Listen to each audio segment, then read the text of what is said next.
Easter, a time for fake grass, plastic eggs, these things, chocolate bunnies, and people dressed as bunnies. And then there are the weird parts of Easter, like fake grass, plastic eggs, these things, chocolate bunnies, and people dressed as bunnies, which is interesting. But what does all this stuff have to do with Easter? And if this holiday is about more than candy and wearing uncomfortable clothes to church and lunch with your relatives, what makes Easter happy? Hey guys, so we are about 6 weeks in to this quarantine right now, and I don't know about you, but I really miss getting out. What do you think the first thing that you'll do when the quarantine lifts? I've been thinking about that a lot, and honestly, I think the thing I would want to do the most is just like go for a walk in like the woods, or like go to the mountains, or do something like that where you just kind of get out and see some nature, be alone. I know that sounds weird because I feel like the last thing you want to do once the quarantine lifts is be alone. You probably want to go see your friends, see your family, go to the beach, anything other than just stay cooped up in your house by yourself.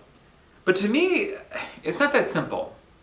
There's a big difference between being alone and feeling alone, if that makes sense. My concern is that a side effect of this long quarantine is that we're all feeling really alone right now. Maybe you've struggled with it before. Maybe you've felt this loneliness. Maybe it's really new to you because of the quarantine. Maybe you've never really struggled with it, but maybe you're starting to. Today, though, I with this video, I want to put loneliness to rest. In this Easter series, we've been talking about what it means that Jesus died on the cross and was resurrected. The last thing I want to share with you is because of what Jesus did, we don't have to be alone. Have you ever struggled with that, with feeling alone? I definitely have, and it has come and go. It's come and gone in seasons, and honestly, it's not that uncommon. At this point in your life, I'm sure you have. I'm sure you've maybe struggled feeling alone because your family moved, or because your friend group changed, or you lost a friend. That happened to me when I was going into middle school. Maybe you had a breakup. Maybe there's a decision that you made that no one else seems to understand. Maybe you feel like nobody understands you, especially your parents. I know. I think we all know what it feels like to be on our own. And this is different than experiencing independence or freedom, isn't it? That's what I'm talking about with walking in the woods, being in the mountains. This on your own feeling is more like loneliness, fear, uncertainty, and anxiety, like all wrapped into one thing. And when we feel like we're on our own, we start to believe things that seem true in the moment, but they're not. Maybe we think that nobody understands us and probably never will, or that we'll never get through what we're facing, or that we don't have enough strength to make it on our own. Or maybe we become more afraid, and isolation only intensifies it. Here's what's so troubling about loneliness. Statistically speaking, almost half of Americans feel alone. Now, I have to admit, sometimes being alone is cool, right? That's what I've said about being in the woods.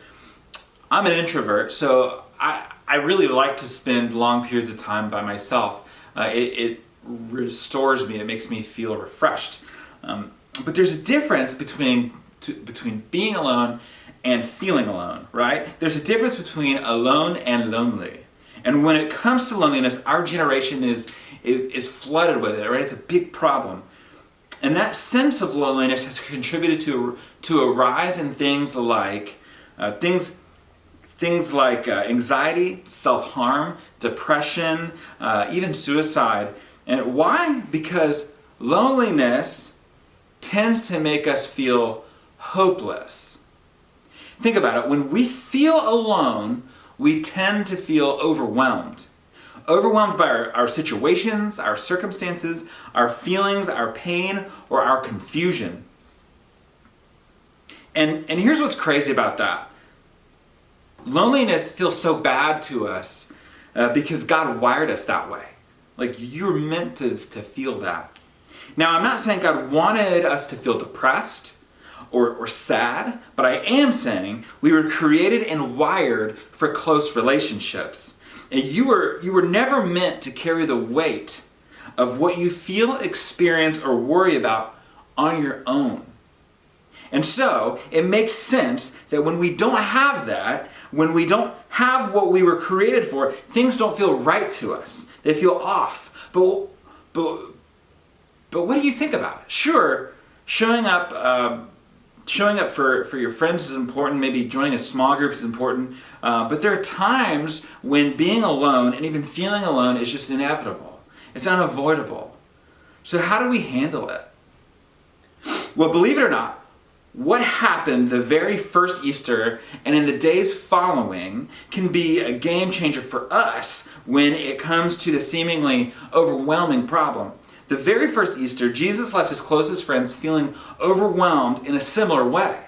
For years, they'd been traveling together, doing life with Jesus, hanging out every day with him. Suddenly, they were completely on their own. At least that's what they thought, right? For a couple of days between his death and his resurrection, there's like this 3-day period where things are kind of hanging in the balance and they don't know what's going to happen. I can guarantee you that his closest friends, his disciples, and followers never forgot how difficult those days felt. You see, Jesus' closest friends and followers had walked away from jobs, from family members, finances, and safety just to follow him. And then he died. The future they imagined for their leader or their country or themselves or whatever Jesus was going to do, it disappeared. They couldn't see it anymore. Just like that, everything changed. So what did they do? Some stuck together, right? But many of them ran for their lives, or they hid because they were scared that the people that killed Jesus were going to be coming for them too. They had no clue what was going to happen next. But we know how the story ends. They didn't. At the time, they're scared. So imagine their surprise, imagine their relief at seeing Jesus alive again when he comes back. But he left again. Like he comes back and then he leaves again. He died, he comes back to life, and he leaves. But this time, their response was completely different. And here's how I know. One of the ways we know what happened with Jesus is this guy Luke, who he recorded a lot of things that Jesus did. He wrote the book of Luke, but the thing that's cool about him is he's a doctor, and so he's very detail oriented. He's a medical doctor, and he's very descriptive. And he recorded this awesome book called Acts. It's right after the first 4 books of the New Testament, and it is the story of what happened after Jesus left the second time. So according to Luke, when Jesus left, his followers didn't seem to think that they'd be left alone again. It's a huge difference the second time. In fact, it wasn't until after Jesus left the second time that Christianity really took off and made any big leaps or changes in human history. And it seems Jesus made it that way on purpose. We'll get to that. We'll get to the rest of what Luke said in Acts, but before we do, I wanted to look at one more thing from the book of John. And John, he followed Jesus around. And John remembers that before Jesus was crucified, he told his disciples that he was going away. But they didn't get it at the time. They didn't understand what he was talking about. And that's what he said in the final meal with his disciples before he was arrested. He says this. It's in John 16, at the beginning of verse 7. He says, "But in fact, it is best for you that I go away." Jesus actually told his disciples that it would be better for them if he left. That doesn't seem like it makes a lot of sense, right? Well, we find out, and Jesus continues, and in the rest of verse 7 he says this, "Because if I don't, the advocate won't come. If I do go away, then I will send him to you." Jesus said that in order for the advocate to come, he had to go. The term advocate, it usually refers to someone who helps, comforts, defends others, and the same is true here. This advocate that Jesus is referring to is what we call the Holy Spirit.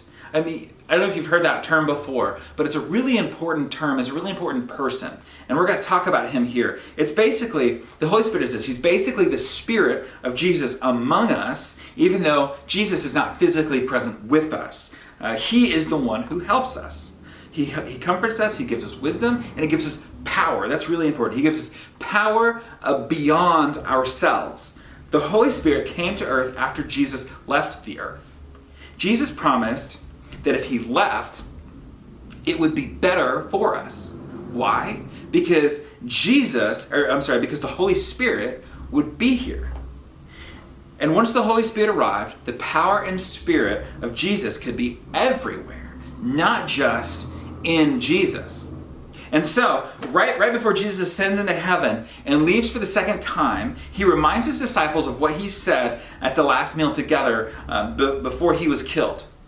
Yes, his physical body was leaving, but his spirit would remain behind. So let's read. I want to read in Acts 1:8. This is Jesus talking. He says, "But you will receive power when the Holy Spirit comes upon you, and you will be my witnesses, telling people about me everywhere, in Jerusalem, in Judea, and Samaria, and to the ends of the earth." Which, that's us. We're kind of the ends of the earth to him there. Of all the things Jesus could have reminded his disciples of, he chose to remind them that the Holy Spirit was on the way. That was the most important message that he had. The Holy Spirit would come and give them power to tell people all over the world about him. In other words, it was a reminder that even though he was leaving, they wouldn't be alone. And guess what? That's what happened. That's exactly what happened. In the days and years to come, Jesus' followers would receive the power of the Holy Spirit. I want to tell you, go read Acts 2. And it's kind of the introduction of the Holy Spirit to his disciples, to the apostles. And it starts the church. It's a really crazy story. It's really cool. And you should check it out. But that's not what we're talking about right now. In the days and years to come, Jesus' followers will receive the power of the Holy Spirit to tell people all over the world about him. And today, roughly 1/3 of the Earth's population says that they believe that message. The Christian movement started by Jesus and carried on by his first disciples outlasted things. Like it outlasted the Roman Empire. It outlasted intense persecution. And it still is outlasting intense persecution. And it outlasted thousands of years of change. The men and women who Jesus left twice started the greatest movement in our history. Even when their leader seemingly left. Even with their overwhelming lack of resources. Even with their perceived powerlessness in the face of the authorities of that day. The Holy Spirit gave them power even though they seemed powerless. And even though Jesus left, he sent the Holy Spirit to be with them. That meant that even though Jesus wasn't physically there, they would never be alone. Here's the best part about all of this. Jesus' promise was not just for his disciples. When Jesus promised an advocate who would give us power and be with us, that was true for everyone who would ever believe in him. That means that you and I have access to the very same Spirit. See, Easter is so much bigger than one event. It's so much bigger than celebrating something that happened 2,000 years ago. Yes, Jesus' resurrection changed everything. And the resurrection is the center of everything we believe as Christians. It is the foundation of our faith. But it's also a reminder of his power and presence that are still available to us today.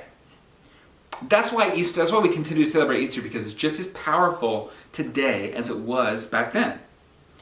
Easter can change everything about how we live our lives right now because of this simple truth. Easter means you are never alone. Jesus' first followers knew what it was like to feel like they were on their own. After he died, it seemed like all their hopes were crushed. I mean, just try to put yourself in their shoes. How would you feel? They may have even felt like they made a huge mistake by following him. Honestly. And while I can imagine they loved seeing him come back to life, and they were probably surprised when he didn't stay with them, right?